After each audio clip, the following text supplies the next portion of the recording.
Cholesterol एक ऐसा शब्द है जिसके पीछे पूरी दुनिया परेशान है। क्या कभी किसी ने सोचा है कि कोलेस्ट्रॉल एक्चुअली कहाँ बनता है, कोलेस्ट्रॉल क्या होता है और क्या अगर आपको हाई कोलेस्ट्रॉल हो जाए तो इसे आप घरेलू उपचार से सही कर सकते हैं। दोस्तों, आज इस वीडियो में देखने वाले हैं 5 ऐसे नुस्खे जिसका इस्तेमाल करके अगर आपको हाई कोलेस्ट्रॉल है तो बड़ी आसानी से आप उसे जो है अपने नियंत्रण में रख सकते हो, कंट्रोल कर सकते हो और सही कर सकते हो। अगर अभी तक इस चैनल को सब्सक्राइब नहीं किया है तो तुरंत सब्सक्राइब कर लो, बेल बटन दबा दो, क्योंकि इस तरीके की हेल्थ रिलेटेड टिप्स इस चैनल पर हमेशा अपलोड होती रहती है। आप और आपकी फैमिली, आपके फ्रेंड्स से फायदा उठा सकते हैं। वीडियो को शेयर करना मत भूलिएगा। मन में कोई सवाल है तो जरूर कमेंट करिएगा। तो चलिए शुरू करते हैं कि कोलेस्ट्रॉल क्या होता है, क्या शरीर में इसकी वाकई कोई ज़रूरत है या एक इस गैर ज़रूरी प्रोडक्ट है। ये सारी चीज़ों को समझने की कोशिश करते हैं। दोस्तों, कोलेस्ट्रॉल हमारे लीवर के अंदर फॉर्म होता है। सिर्फ और सिर्फ 20% ऐसा कोलेस्ट्रॉल होता है जो बाहर फूड से शरीर लेता है। बाकी 80% कोलेस्ट्रॉल शरीर खुद लीवर के अंदर प्रोसेस करता है। जब भी हम प्रोटीन, कार्बोहाइड्रेट, ये सारी चीज़ें जब खाते हैं तो लीवर के अंदर जाकर एक केमिकल प्रोसेस होता है और जिसके कारण कोलेस्ट्रॉल फॉर्म होता है ट्राइग्लिसराइड के फॉर्मेट में। तो अब ये यूज़ कैसे होता है और नेचुरली किस तरीके से इसको हम संतुलित कर सकते हैं, अगर किसी कारण से ये बढ़ जाए तो किस तरीके से इसका उपचार हो सकता है, ये सारी चीज़ों को हम समझने वाले हैं। सबसे पहले हम देख लेते हैं कोलेस्ट्रॉल कितने टाइप के होते हैं। जब आपके सामने कोलेस्ट्रॉल की प्रोफाइल रिपोर्ट आती होगी तो आपको वहाँ पे टोटल कोलेस्ट्रॉल दिखता होगा, एचडीएल दिखता होगा, एलडीएल दिखता होगा, वीएलडीएल दिखता होगा और साथ ही साथ ट्राइग्लिसराइड दिखता होगा। आप परेशान हो जाते होंगे कि इतने सारे कोलेस्ट्रॉल। तो दोस्तों, ये जो है टाइप्स है कोलेस्ट्रॉल की। जिस तरह हमारे फैमिली में कई मेंबर्स होते हैं उसी तरीके से कोलेस्ट्रॉल के ये सारे मेंबर्स हैं। तो इनको मैं डिस्क्राइब करने वाला हूं ताकि आप सही तरीके से आज समझ जाएं कि क्या वजह है, किस कारणवश से ये सारी चीजें ऊपर नीचे होती हैं। शरीर में बहुत सारे एंजाइम्स, बहुत सारे केमिकल प्रोसेस ऐसे होते हैं जिनके अंदर ये कोलेस्ट्रॉल की बहुत ज्यादा रिक्वायरमेंट होती है। सेल्स उन्हें लेता है और उस प्रोसेस को करता है और वापस से जो बचा हुआ कोलेस्ट्रॉल है फिर से भेज देता है। चूंकि ये कोलेस्ट्रॉल जो है वाटर सॉल्युबल नहीं होता है, इसी वजह से इसे ट्रांसपोर्ट करने के लिए एक तरह का मॉलिक्यूल बनता है जिसे लिपोप्रोटीन कहते हैं। ये लिपोप्रोटीन आपके लीवर के अंदर जब कोलेस्ट्रॉल बन जाता है तो इस लिपोप्रोटीन पर सवार होकर ब्लड स्ट्रीम से निकलता है और पर्टिकुलर सेल्स तक पहुंचता है और उसके लिए जो जिम्मेदार होता है वेरी लो डेंसिटी लिपोप्रोटीन। और उसके बाद सेल्स में जब ये इस्तेमाल हो जाता है तो ये कन्वर्ट हो जाता है एलडीएल के अंदर, लो डेंसिटी लिपोप्रोटीन। सेल्स में इस्तेमाल होने के बाद जो कोलेस्ट्रॉल बचता है उसे वापस से लीवर की तरफ लाने के लिए जो लिपोप्रोटीन यूज होता है उसे एचडीएल कहते हैं, यानी हाई डेंसिटी लिपोप्रोटीन। यानी आपको वीएलडीएल जो है आपके कोलेस्ट्रॉल को सेल्स तक लेकर गया, सेल्स में वो प्रोसेस हुआ, उसके बाद जो कोलेस्ट्रॉल ब्लड स्ट्रीम में बच जाता है उसे वापस लाने के लिए आपके एचडीएल का यूज होता है, यानी हाई डेंसिटी लिपोप्रोटीन का इस्तेमाल होता है। तो यहाँ पे 2 फैक्टर बहुत इंपॉर्टेंट है, एलडीएल यानी लो डेंसिटी लिपोप्रोटीन और HDL high density lipoprotein. LDL जो लीवर की तरफ से लेकर जाता है कोलेस्ट्रॉल को और सेल्स में यूज कराता है, सारे जिस्म में यूज कराता है। फिर वहां से जो बचा कुचा सारा के सारा कोलेस्ट्रॉल है वापस लीवर में आता है रिप्रोसेस होने के लिए। तो ये दोनों फैक्टर आप लास्ट तक याद रखिए ताकि आप सही तरीके से सारी चीजों को समझ। एग्जांपल ले लेते हैं कि 1000 कोलेस्ट्रॉल के मॉलिक्यूल को वीएलडीएल या एलडीएल जो है लेकर सेल्स की तरफ आता है, उसमें से 500 मॉलिक्यूल यूज होते हैं और 500 ब्लड स्ट्रीम में वापस तैरने लगते हैं या घूमने लगते हैं। और आपका एचडीएल अगर कम है तो आपके वो मॉलिक्यूल ब्लड में घूमते रहेंगे और आपने ब्लड टेस्ट कराया तो आपका जो है कोलेस्ट्रॉल बढ़ा हुआ दिखाई देगा। लेकिन एचडीएल अगर आपके पास ज्यादा है तो एचडीएल उसे बोलेगा भाई बैठ जा और उसे ट्रांसपोर्ट करके रिवर्स में लेके जाएगा लीवर में, जहाँ के वापस से यूज होगा और लीवर को ये पता चलेगा कि हमारे पास इतना ऑलरेडी माल मौजूद है तो नया प्रोडक्शन हमें ज्यादा नहीं करना है। ये ऑलरेडी जो है फिजियोलॉजिकल कंट्रोल होता है सारा प्रोसेस। तो जब भी आपको कोलेस्ट्रॉल ज्यादा मिले तो आपको सबसे पहले ध्यान देना है कि हमें जो है एलडीएल और वीएलडीएल जो है उसकी मात्रा को कम करना है और एचडीएल की मात्रा को बढ़ाना है, क्योंकि एचडीएल अगर ज्यादा होगा शरीर के अंदर तो आपके जो बचे कुचे कोलेस्ट्रॉल उसको लीवर की तरफ लेकर आएगा, लीवर की तरफ ट्रांसपोर्ट करेगा और आपके ब्लड स्ट्रीम में कोलेस्ट्रॉल ज्यादा नहीं मौजूद रहेगा, नियमित रूप से मौजूद। पहला घरेलू नुस्खा है कि आपको फोकस करना है मोनोसैचुरेटेड फैट्स पे, यानी आप मोनोसैचुरेटेड फैट्स को इंक्रीज करें, कोशिश करें कि उसका इंटेक ज्यादा करें।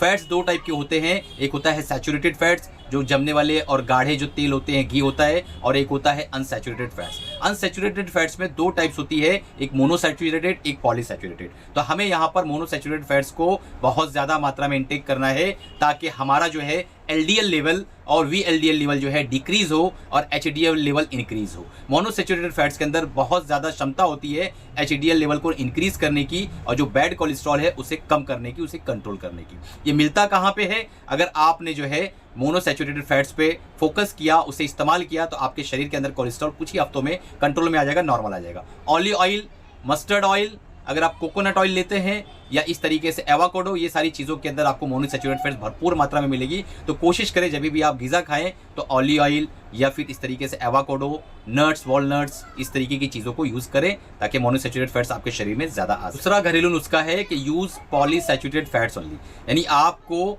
पॉलीसैचुरेटेड फैट्स का इस्तेमाल बढ़ाना चाहिए। पॉलीसैचुरेटेड फैट्स जो है वो आपके हार्ट के रिस्क को कंट्रोल करते हैं, कम कर देते हैं, कार्डियोवास्कुलर प्रॉब्लम को कंट्रोल करते हैं। ये किस तरीके से करते हैं? ये आपके HDL लेवल को इंक्रीज करते हैं और VLDL और LDL लेवल को डिक्रीज करते हैं, यानी आपके शरीर में जो बैड कोलेस्ट्रॉल उसे कम करते हैं, अच्छे कोलेस्ट्रॉल को बढ़ाते हैं। आपको मस्टर्ड ऑयल, तिल का तेल, कोकोनट ऑयल, सनफ्लावर ऑयल, इस तरीके के जो ऑयल हैं इनके अंदर आपको बहुत प्रचुर मात्रा के अंदर पॉलीसैचुरेटेड फैट्स मिलेगा। अगर आप सैल्मन फिश लेते हैं, ऐसे फिश जिसके अंदर चर्बी ज़्यादा हो, तो उस फिश में ओमेगा 3 फैटी एसिड होता है, वो जो है बहुत ही बढ़िया जो है पॉलीसैचुरेटेड फैट से भरपूर होता है। तो आप कोशिश करें गिज़ाओं के अंदर, अगर आप नॉन वेजिटेरियन हैं तो फिश का इस्तेमाल बढ़ाएं और साथ ही आप गिज़ाओं में ये जो है मस्टर्ड ऑयल, तिल का तेल, कोकोनट तेल इस्तेमाल बढ़ाएं। तीसरा नुस्खा है से नो टू ट्रांस फैट्स। अभी ट्रांस फैट्स क्या होते हैं दोस्तों? ये अनसैचुरेटेड फैट का मॉडिफाइड वर्जन होता है।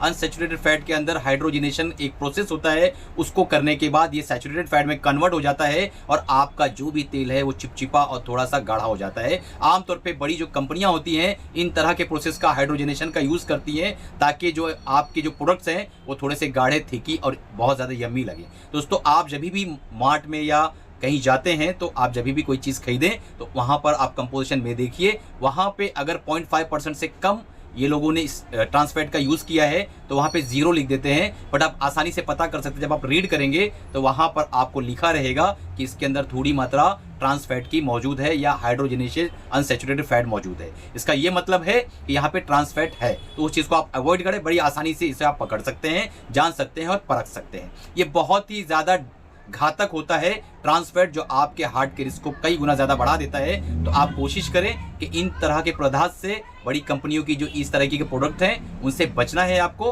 और बचने का तरीका मैंने इस वीडियो में आपको सिखाया। चौथा घरेलू उपाय, पांचवा इससे भी ज़्यादा इंपॉर्टेंट है, लेकिन सबसे पहले चौथा घरेलू उपाय देख लेते हैं। आपको सॉल्युबल फैट्स को यूज़ करना है। अब सॉल्युबल फैट्स आपको वेजिटेबल्स की मात्रा में मिलते हैं, यानी वेजिटेबल के माध्यम से आपको मिलेंगे, तो आप जो है यूज़ कर सकते हैं। इस सब गोल की भूसी बहुत अच्छी मात्रा में उसमें सॉल्युबल फैट्स पाए जाते हैं। आप यूज़ कर सकते हैं बीन्स, आप यूज़ कर सकते हैं लेंटिल्स, दालें। तो इस तरीके की चीज़ों के अंदर आप जब ये इस्तेमाल करते हैं तो इसके अंदर सॉल्युबल फैट्स पाए जाते हैं। तो जो सॉल्युबल फैट्स होते हैं यूजुअली प्रोबायोटिक जो है उसको एब्जॉर्ब करते हैं। जो हमारे शरीर के अंदर इंटेस्टाइन के अंदर ऑलरेडी इंटेस्टाइनल फ्लोरा होते हैं, गट्स के अंदर एक तरह के जो है प्रोबायोटिक्स होते हैं, वो इसे इस्तेमाल करते हैं और अपनी नशोनुमा को बढ़ाते हैं और इसे यूज़ करने में बहुत ज़्यादा मदद करते हैं। तो दोस्तों आपको सॉल्युबल फैट्स को यूज़ बढ़ाना चाहिए। अगर आपका कोलेस्ट्रॉल हाई है तो धीरे धीरे आप देखेंगे कि आपका कोलेस्ट्रॉल नियमित रहने लगा है, कंट्रोल होने लगा और धीरे धीरे अच्छा होने लगा है। अब चलते हैं पांचवा पॉइंट, बहुत ही इंपॉर्टेंट पॉइंट है, उस पर चलते हैं। पांचवा घरेलू उपाय है कि आप एक्सरसाइज और फिजिकल एक्टिविटी को बढ़ा दें। आप ये किस तरीके से कर सकते हैं? मॉर्निंग वॉक आप कर सकते हैं, साइकिलिंग कर सकते हैं, स्विमिंग कर सकते हैं, वेट लिफ्टिंग ट्रेनिंग कर सकते हैं, योगा कर सकते हैं, जुम्बा कर सकते हैं। मल्टीपल टाइप ऑफ एक्सरसाइज है, आप किसी भी एरोबिक एक्सरसाइज का उपयोग कर सकते हैं और साथ ही साथ फिजिकल एक्टिविटी बढ़ाएं। यानी अगर आपकी घर की पार्किंग दूर आप करेंगे और कुछ देर चलना पड़ेगा तो आपको बेनिफिट पहुंचाएगा। ऑफिस से बीच में थोड़ी देर के लिए चहलकदमी के लिए निकल जाया करें। कंटिन्यू 7-8 घंटा जो हम बैठते हैं, सबसे बड़ा घातक जो है यही है कि आप कंटिन्यू सिटिंग पोजीशन में रहते हैं, आपका शरीर बिल्कुल फिजिकल एक्टिविटी नहीं करता है। तो कोशिश करें डे टू डे लाइफ के अंदर आप किस तरीके से मॉडिफाई कर सकते हैं अपनी लाइफ स्टाइल को कि आपकी फिजिकल एक्टिविटी हो सके। दोस्तों तो आज का वीडियो कैसा लगा? आज मैंने पूरा प्रयास किया कि आपको फैट्स के बारे में, कोलेस्ट्रॉल के बारे में संपूर्ण ज्ञान विकिपीडिया टाइप देने की कोशिश करूं। अगर अच्छा लगा हो तो चैनल को सब्सक्राइब कर लो, लाइक करो, बेल बटन दबा दो, वीडियो को अपनी फैमिली फ्रेंड्स तक ग्रुप में शेयर करो, अपने स्टेटस पे डाल दो।